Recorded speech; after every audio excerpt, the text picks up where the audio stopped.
Hi, good morning. Siyempre, naka-filter tayo, no? Galing pa ako ng duty ngayon, katatapos lang ng duty namin. So, I would like to share my immigration officer journey last July. First travel ko yon namin ng college friend ko, si Diana. Actually, lahat pinaghandaan namin, yung mga tanong, pinag-aralan namin. Siyempre, first time namin yun. And ayaw namin na ma-offload kami. Gastos din, 'di ba? Gastos, effort. Tapos ma-offload. So, we prepared everything. Then, nung nandun na kami sa immigration, may line kasi na Philippine passport, then foreign passport. Pumila lang kami dun sa Philippine passport. Kasi di namin alam na yun na pala yun, yung immigration. Pila lang kami, hindi rin kami nagtatanong kasi everybody was busy or may kanya-kanyang life. Hindi na kami nang abala. Tapos, nung ako kasi yung una sa pila, lumapit ako sa cubicle, then sabi niya, passport and ticket, boarding pass. So, inabot ko. So, inabot ko yung boarding pass ko. Chinek niya, tapos tinanong niya lang ako, kailan balik mo? Sabi ko, Saturday po.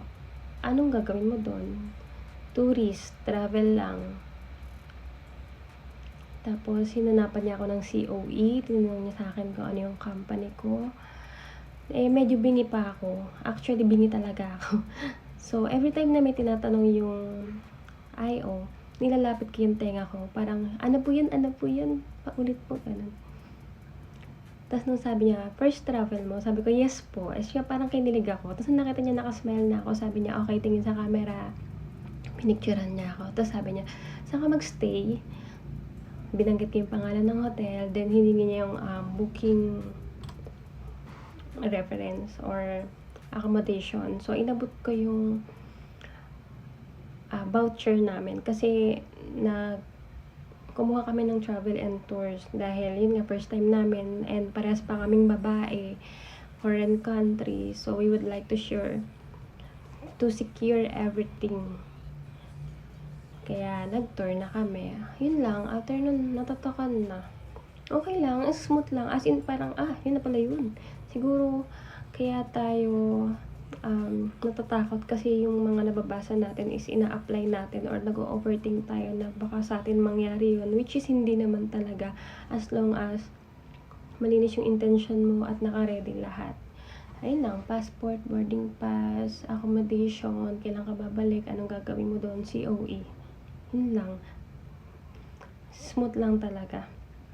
So, next time, iwasan mag-overthink, and kung first time mo mag-travel, kaya mo yan, malalampasan mo yan. Ang sarap mag-travel. Ang pera maibabalik yan, mapaghihirapan mo pa ulit. Pero yung habang bata ka pa, ma-experience mo na kung gaano kasarap mag-travel sa labas. So ngayon, yun lang. Ang daldal ko.